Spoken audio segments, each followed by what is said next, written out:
You know, when people hear you work as a night shift security guard in a high-rise office building, they tend to think it's pretty boring. And for the most part, they're right. Most nights, it's just me, some cameras, and the hum of the building's HVAC system. Nothing ever happens. At least, that's what I used to think. But there was this one night, the kind that sticks with you long after it's over. You see, we have this floor in the building, floor 14, that's been vacant for years. Nobody goes up there. No reason to. Except that night I started getting these calls. And what happened next? Well, I'm still trying to wrap my head around it. It was a regular Tuesday night, or I guess you could call it early Wednesday morning. I was working my usual shift, keeping an eye on the security feeds, doing the occasional sweep of the building. This place is huge, 20 floors of office space, and at night, it's dead quiet. The only sound you hear is the faint hum of the elevators, or the AC kicking on.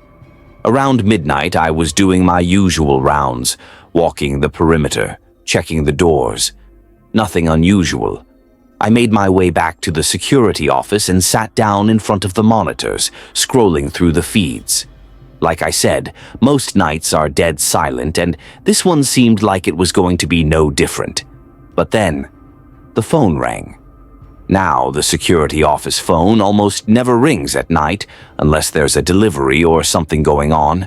So when it did, I jumped a little. I picked it up and did my usual, "Security, how can I help you?" But there was no one on the other end. Just static. I said, "Hello?" again, and then I heard it. A faint voice, barely audible through the crackling. It sounded like it was coming from far away, like whoever was on the other end was whispering into the phone from the other side of the building. I couldn't make out the words, but it definitely gave me a weird feeling. I hung up, figuring it was just a bad connection or someone playing a prank. But a few minutes later, the phone rang again. This time, when I answered, the static was still there, but the voice was clearer. It was a woman's voice, soft, almost pleading. "Is anyone there?" she said, her voice cracking like she was on the verge of tears. I froze for a second. "Who is this?" I asked, feeling a chill run down my spine. There was a pause, and then she said, "I'm on the 14th floor. Please help me." Now, that was strange because I knew for a fact that floor 14 had been vacant for years. It was under renovation when I started working there, but something happened. A fire, I think, and they shut it down. No one had used it since. My heart started racing. "Ma'am, there's no one on the 14th floor," I said, trying to keep my voice steady. "That floor's closed off." But the line went dead. Just like that. I sat there for a minute, staring at the phone in my hand. I don't know why, but something about that call didn't feel right. I pulled up the camera feeds for the 14th floor, figuring I'd prove to myself that no one was up there. The cameras were grainy, old, but they showed the same thing they always did. An empty hallway, dimly lit by emergency lights. The doors to the old offices were all closed, the floor covered in dust. Nothing out of the ordinary. But then I saw it. Movement. In the far corner of the screen, just for a second, I saw something, someone, dart past the camera. My stomach dropped. I leaned closer, staring at the screen, but nothing else moved. The hallway was still, empty. I rewound the footage, but whatever it was gone. My heart was pounding now. I was starting to wonder if I'd imagined it, but before I could shake it off, the phone rang again. I picked it up, my hands shaking a little. "Security," I said, my voice coming out more nervous than I'd like. It was her again. "Please," she whispered, her voice more urgent this time. "You have to help me. He's coming." My blood ran cold. "Who's coming?" I asked, but she didn't answer. The line went silent for a few seconds, and then, just as I was about to hang up, she whispered, "14th floor." "Hurry." The phone clicked and the line went dead. I sat there for a second, my heart racing. I knew there was no way anyone could be up there. The elevators didn't even stop on the 14th floor, and the stairwell was locked. But I had to know. I grabbed my flashlight and my keys, and against my better judgment, I headed for the stairs. The building was dead silent as I made my way up the stairwell. With each step, the air felt heavier, colder. When I reached the door to the 14th floor, my hand hesitated on the handle. My heart was pounding in my chest, and a part of me wanted to turn around and go back to the safety of the security office. But I pushed the door open. The hallway was exactly as the cameras showed, dark, dusty, completely abandoned. My flashlight cut through the gloom, but there was nothing out of place. I walked down the hallway, my footsteps echoing in the eerie silence. Every door was closed, just as they had been for years. Then I heard it, a soft sobbing sound coming from the end of the hall. My heart nearly stopped. I slowly moved toward the sound, my flashlight shaking in my hand. The sobbing grew louder, more desperate, until I reached the last door. It was cracked open. I pushed the door open with trembling hands and shined my light inside. The room was empty, completely empty. But on the wall, in thick, dark letters, were the words, "Help me." The door slammed shut behind me. I ran out of there, back down the stairs, my heart in my throat. When I got back to the security office, the phone was ringing again. I didn't answer it. I couldn't. I watched the monitor, staring at the 14th floor camera, and I swear I saw her, standing in the hallway, staring right at the camera. The phone stopped ringing. I quit that night.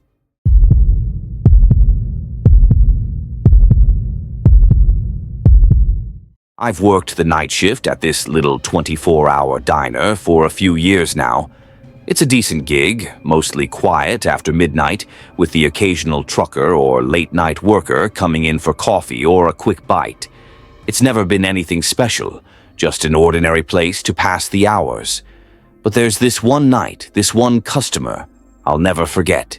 It was around 3 a.m., that dead zone of the night where everything feels a little too quiet, a little too still. Most nights I'd just be wiping down the counter or zoning out to some late-night radio show. But that night, it was different. Something happened, something I still can't explain.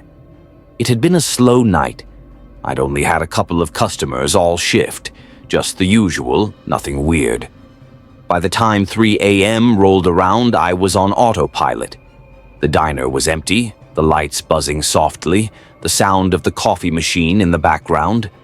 The clock on the wall ticked louder than usual, or maybe it just felt that way because of how quiet everything was. I was wiping down the counter when I heard the doorbell chime. Someone had come in. Which was odd because I hadn't seen any cars pull into the parking lot, and at that time of night you tend to notice these things. Still, I figured it was someone walking in from the street. It happens.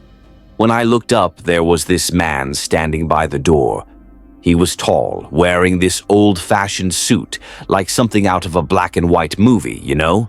He didn't look like your usual late-night customer, but hey, we get all kinds in here.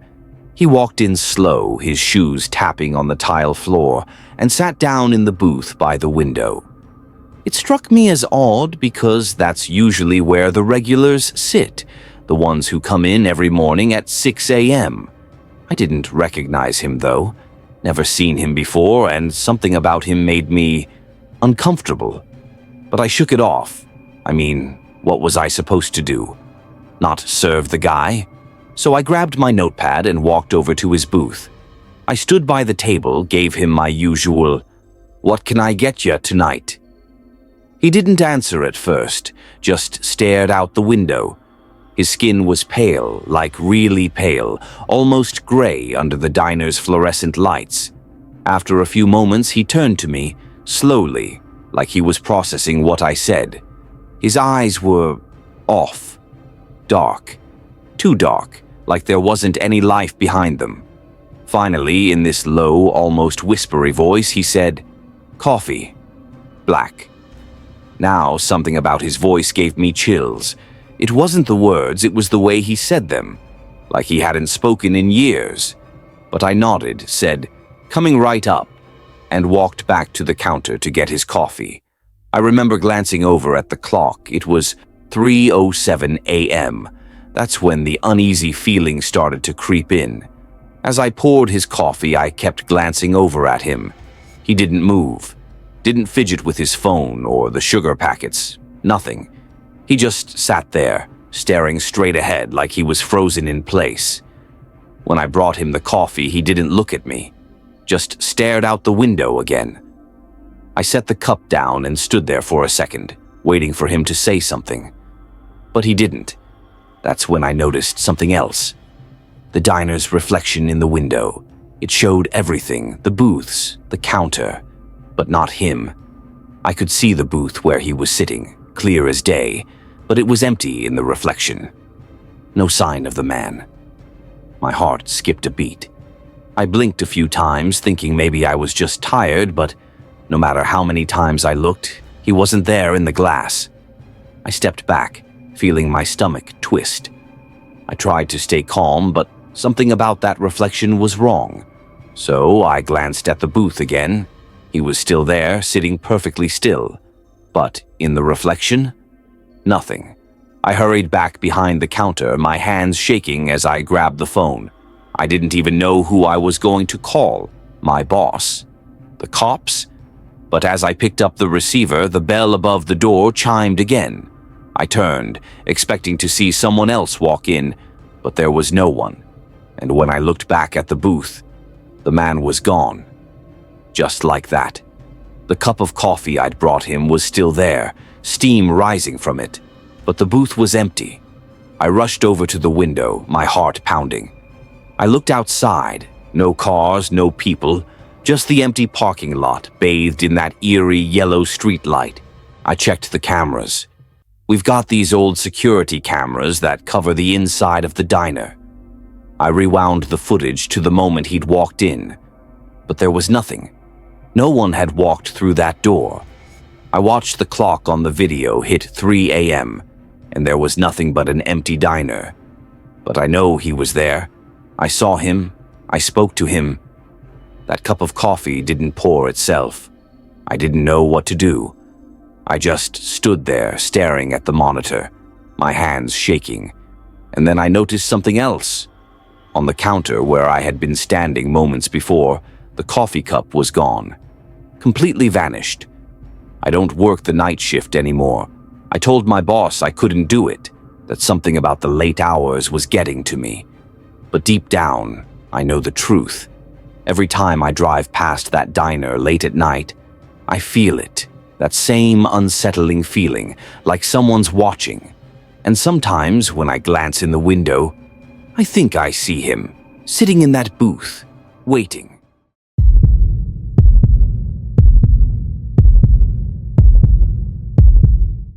I've always been a night person, so when I got offered the night shift at the power plant, I didn't hesitate to take it. It was decent money, a quiet job, and I could listen to music while I worked. Plus, the plant was mostly automated, so it was just me and a couple of co-workers making sure everything ran smoothly through the night. You'd think a power plant would be loud, but at night, it's eerily quiet, especially around 3 a.m. There's this weird calmness that sets in, but that night, there was nothing calm about what happened at 3 a.m. That night, it was me, Danny, and our supervisor, Greg, on shift. Danny was the type of guy who could fall asleep standing up, and Greg, well, he was usually glued to his computer in the control room. Everything had been normal up until that point. Just a routine check on the generators, a couple of readings, a few system diagnostics here and there. Around 2:45 a.m., I was out near the generator room. It's this massive space where you feel like you're standing inside the belly of some mechanical beast. The low hum of the generators was almost soothing. Danny had gone to check something in the turbine room, and Greg was back in the control room watching the cameras. Then, at exactly 3 a.m., the lights went out. When the lights cut out, the hum of the generators went dead silent. There was this moment, this brief, terrifying second, where everything just stopped. I'm talking total darkness.